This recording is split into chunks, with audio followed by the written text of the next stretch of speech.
नमस्कार मित्रांनो, साधी माणसे या मालिकेच्या येणाऱ्या पुढील भागामध्ये आपल्याला खूप छान असा जबरदस्त ट्विस्ट बघायला मिळणार आहे. इथे आता सत्या आणि मीराचं धूमधडाक्यात लग्न पार पडलेलं असतं. मीराला मात्र सत्याचा अजूनही मनात राग असतो, पण फक्त आपल्या आईसाठी मीरा हे लग्न करत असते. कारण तिची आई म्हणत असते, एकदा मांडवातून पोरगी घरी गेली की तिच्या आयुष्याचं वाटोळं झालंच समजायचं आणि तिच्याबरोबर तिच्या भावंडाचं, बहिणीचं सगळ्यांचंच वाटोळं होणार. म्हणून तिच्या आईसाठी फक्त मीराने आता सत्याबरोबर लग्नाला होकार दिलेला असतो. तर इथे आता इकडे सत्यालाही या लग्नबंधनात अडकायचं नसतं. कारण त्याला लग्न, प्रेम, संसार या असल्या गोष्टी त्याला आवडतच नसतात. पण मात्र फक्त आपल्या बापाचा शब्द पाळण्यासाठी सत्या आता धूमकेतूबरोबर म्हणजेच मीराबरोबर लग्न करायला तयार झालेला असतो. आता लगेच सुधाकर आनंदाने त्या दोघांकडे बघत असतो. शेवटी आता सत्यजित आणि मीराचं लग्न झालंय, त्यामुळे सुधाकरला खूपच आनंद झालेला असतो. तर इथे आता लग्न व्यवस्थित पार पडल्यानंतर आता मीरा, सत्यजित इकडे घरी आलेले असतात. तेव्हा लगेच सुधाकर बोलतो, थांबा थांबा, इथेच दरवाजात थांबायचे. आता तुमच्या दोघांचंही औक्षण केलं जाईल आणि मग लक्ष्मीच्या पावलांनी मीरा आपल्या घरात येणार आहे. तेव्हा आजी बोलते, हो हो, एकदम व्यवस्थित असा मीराचा घरात गृहप्रवेश झाला पाहिजे हा सुद्धा, आपली नाचून ती. तेव्हा लगेच आता सुधाकर निरूपाला आवाज देऊ लागतो. इथे मात्र निरूपा खूपच रागावलेली असते. कारण या पोरीमुळे आज माझा बबड्या मला सोडून गेलाय, याचं तिला दुःख झालेलं असतं. माझा बबड्या कधीही मला काहीही सांगितल्याशिवाय राहत नव्हता. प्रत्येक गोष्ट तो मला सांगायचा. पण या पोरीमुळे आज तो मला सोडून पळालाय, काही न सांगता. आता मात्र मीराचा इथे निरूपाला आधीपासूनच राग येत असतो.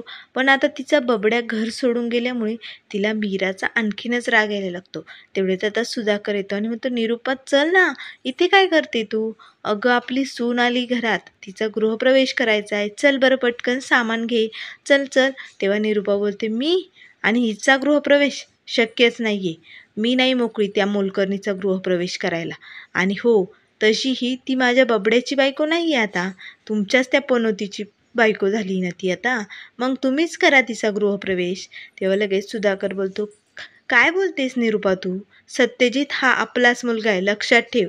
तेव्हा लगेच निरूपा बोलते, तुमचा, माझा नाही हां, तुमचा असेल तो मुलगा, माझा नाही. मला बडबड करायला लावू नका.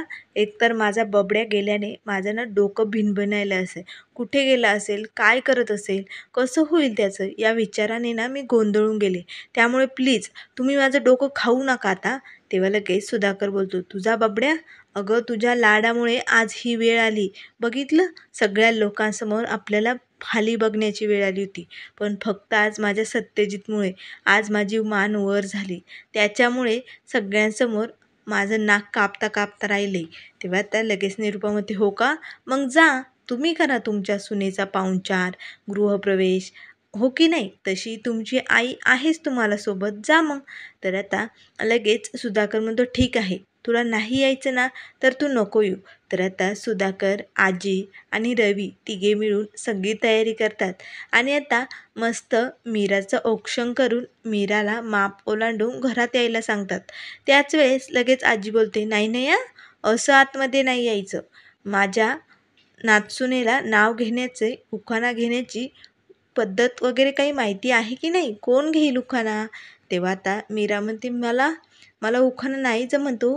तेव्हा लगेच आजी बोलते, जसा जमेल ना तसा घे. तेव्हा आता मीरा लगेच उखाणा घेते आणि त्यात सत्याचं नाव घालते. तिला काही सत्याचं नाव घालणं हे आवडत नसतं. पण आता आजीसाठी, सुधाकर भाऊंसाठी ती हे सगळं करत असते. तर आता लगेच मीरा लक्ष्मीच्या पावलांनी इथे घरात आलेली असते. आता मात्र निरूपा तिचा रागराग करत असते, तिच्याकडे खूप रागाने बघत असते. पण लगेच आजी बोलते, सुधा, आपल्या नातसुनीचे घरी आल्यानंतर सगळे काही आज विधी झाले पाहिजे हां.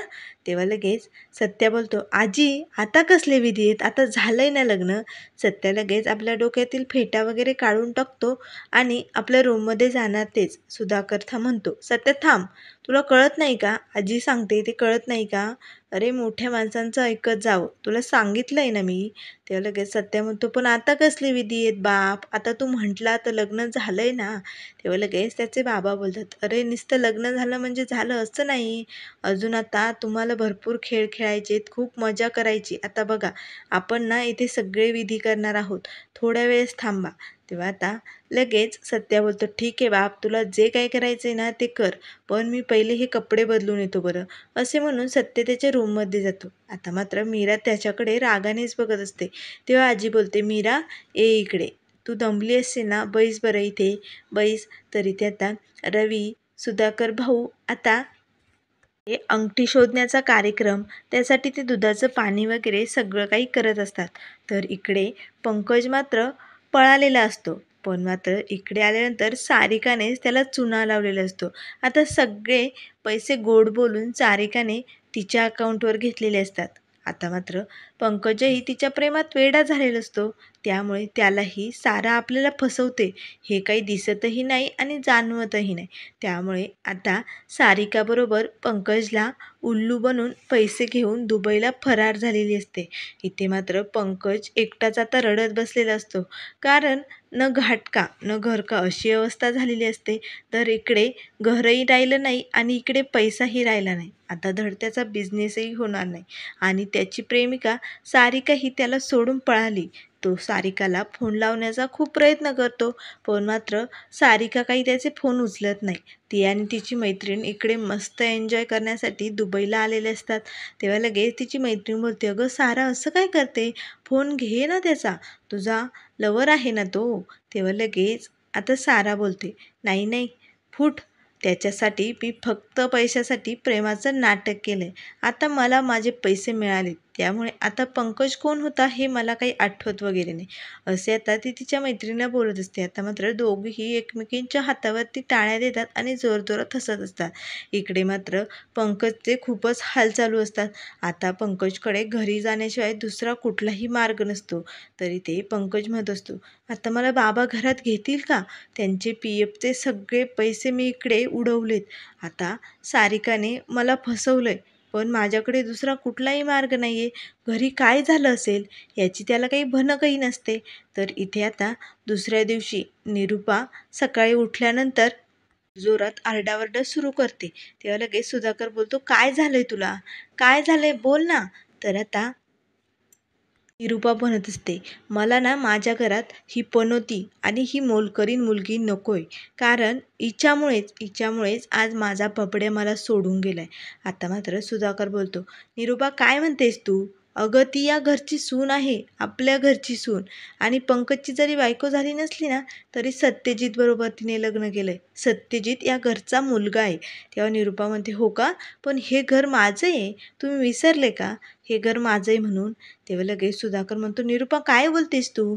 तेव्हा आता लगेच सत्य आणि मीराही तिथे आलेले असतात.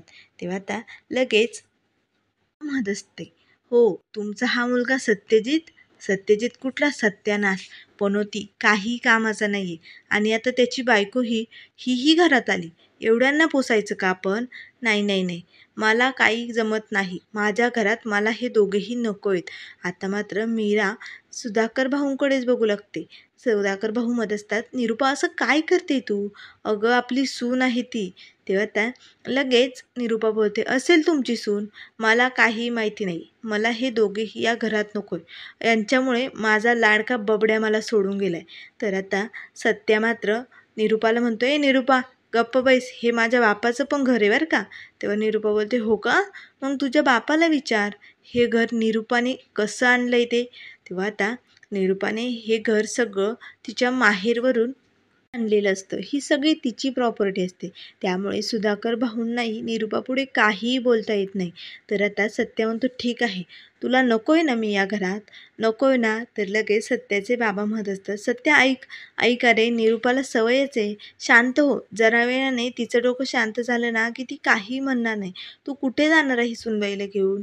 सत्या बोलतो, तुला काय करायचं आहे बाप, ती म्हटली ना या घरात राहायचं नाही, तर आम्ही या घरात राहणार नाही, असे म्हणून सत्यात मीराचा हात धरतो आणि घराबाहेर पडतो.